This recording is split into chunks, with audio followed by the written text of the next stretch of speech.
शादी हो जाती है। पांडु राजा और कुंती और पांडु राजा की दूसरी पत्नी माद्री, इनकी शादी हो जाती है और पांडु राजा को एक ब्रह्म हत्या का श्राप मिला था।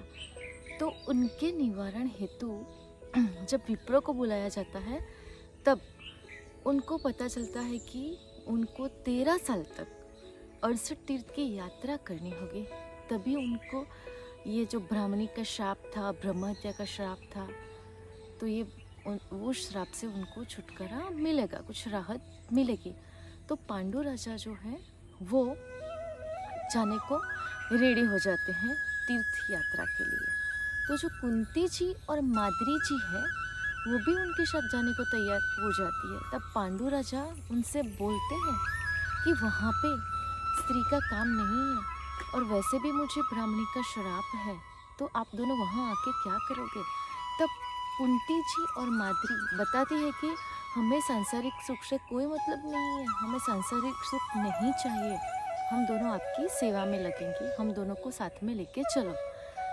तो फिर पांडु राजा पहले तो मना कर देते हैं, उसके बाद वो मान जाते हैं। उसके बाद तीनों और उनके साथ कुछ सेवक तीर्थ यात्रा के लिए निकल पड़ते हैं। इधर धृतराष्ट्र है वो खुश होता है कि मेरा जो भाई है विदुर, उनको तो फ्यूचर में बच्चे हैं नहीं, और जो पांडु राजा है उनको भी अब श्राप मिला है, तो हमारे ही बच्चे होंगे जो राजपाट उनको मिलेगा, सारी जो संपत्ति है वो ही वारिसदार होगी।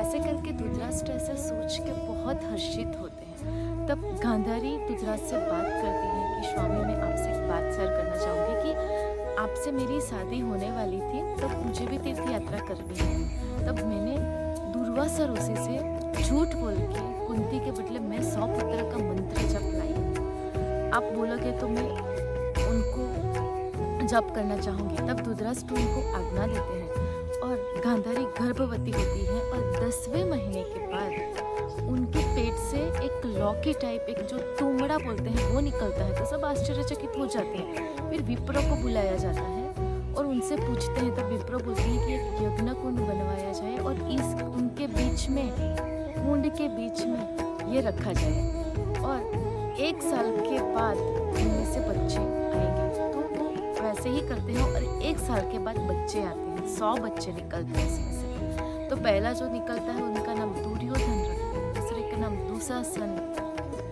दत्ता, दवाल, ऐसे करके सारे नाम रखते हैं उनके। उसके बाद भीष्म पितामह जो गांगेय है वो धृतराष्ट्र से बोलते हैं कि आपके 100 बच्चे हुए हैं, तो उसकी खुशी में आप ब्राह्मणों को भोजन करवाओ, गायों का दान करो। तो धृतराष्ट्र उनसे ये बोलते हैं कि अब तो किसी की संपत्ति को कोई यूज करने वाला नहीं होता, तभी वो दान किया जाता है। अब तो मेरे तो ये हो गए हैं बच्चे, तो मैं क्यों द्रव्य को वेस्ट करूं, मैं क्यों दान करूं। तो भीष्म पितामह उनसे बोलते हैं कि आपकी बुद्धि भी मत्ती मारी गई है और आपको आगे जाके पछताना पड़ेगा। लेकिन फिर भी धृतराष्ट्र कुछ नहीं दान करते, कुछ भी अपना द्रव्य खर्च ही नहीं करते वो।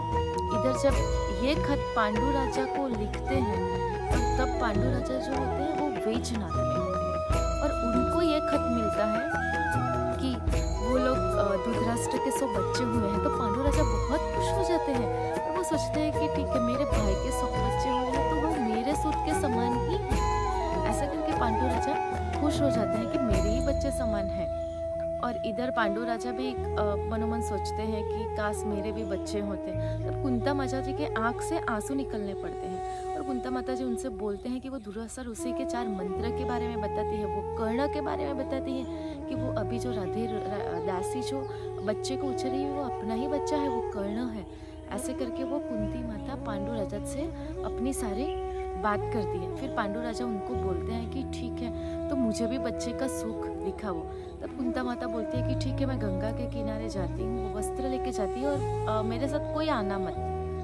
फिर माद्री को लगता है कि ये सच है कि झूठ है, ऐसे करके वो उसके पीछे पीछे चली जाती है और जहाँ कुंती जी हो वो गंगा के किनारे जाती है, वो वस्त्र लेके बैठती है और माद्री जो है वो पेड़ के नीचे बैठी रहती है, वो देखती रहती है और कुंती माता जो है वो नारद मुनि को बुलाती है और उनको साक्षी रख के बोलती है कि आप साक्षी में रहो कि अभी मैं दुर्वासा ऋषि के मंत्र का जाप करने जा रही हूँ, आप साक्षी में रहो। तो पहले मंत्र जो था वो यम देवता का था, वो उनसे उनको बुलाती है। तब यम देवता आके उनको एक बच्चा दे के जाता है और नारद मुनि बोलते हैं कि इनका नाम युधिष्ठिर रखेंगे, ये बहुत सत्यवान होगा, ये राजगादी पे बैठेगा, निष्ठावान होगा, बहुत दयालु होगा, शत्रु को भी मित्र समझेगा। उसके बाद कुंती माता दूसरे मंत्र का उच्चारण करती है, वायु मंत्र।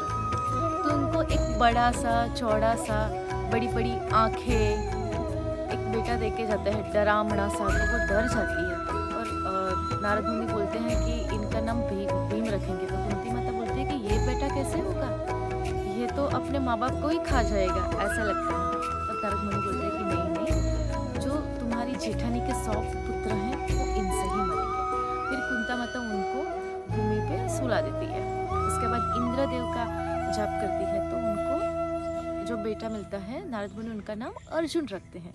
फिर अर्जुन के बारे में नारद मुनि उनसे बताते हैं कि ये बहुत बानावाड़ी होगा और भविष्य में खुद अंतर्यामी भगवान जी इनका सारथी बनेंगे, इनका रथ चलाएंगे। तो कुंता माता बहुत खुश हो जाती हैं। तो ये तीनों बच्चों को देख के उसके बाद जो माद्री है वो उनको कुंती जी से आके विनती करती है कि धन्य हो कुंती जी, आप मुझे भी एक मंत्र दे दो ताकि मेरा भी बांझपना कुछ टल जाए। तब विप्र भी बोलते हैं कि ये जो लास्ट वाला अश्विनी कुमार का मंत्र है उससे 2 बेटे होंगे।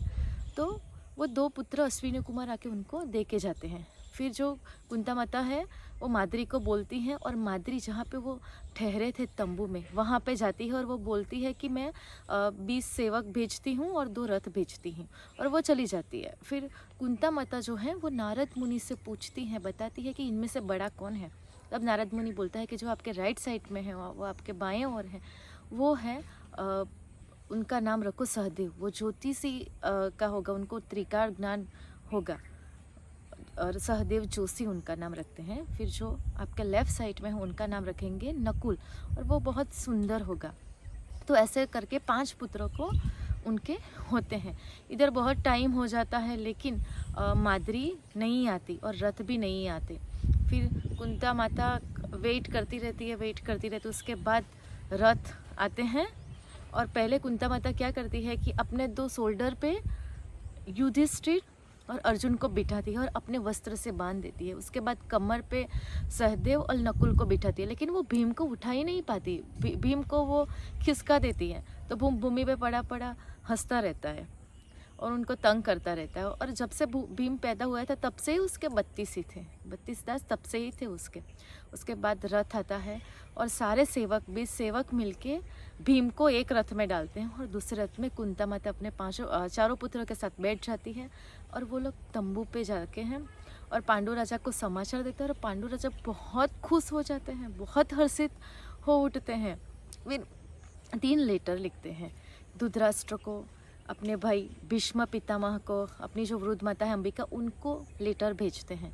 तो इधर क्या करते हैं कि जो लेटर था वो धृतराष्ट्र को मिला था, धृतराष्ट्र, गांधारी और शकुनी, तो उन्होंने पढ़ दिया और उनको पता था कि पांडु राजा के 5 पुत्र हुए हैं, लेकिन उन्होंने ये पत्र की और ये जो भेजा था वो उन्होंने किसी को बात बताई नहीं। वो सिर्फ बात धृतराष्ट्र, गांधारी और शकुनी जो मामा थे उनको ही सिर्फ पता थी।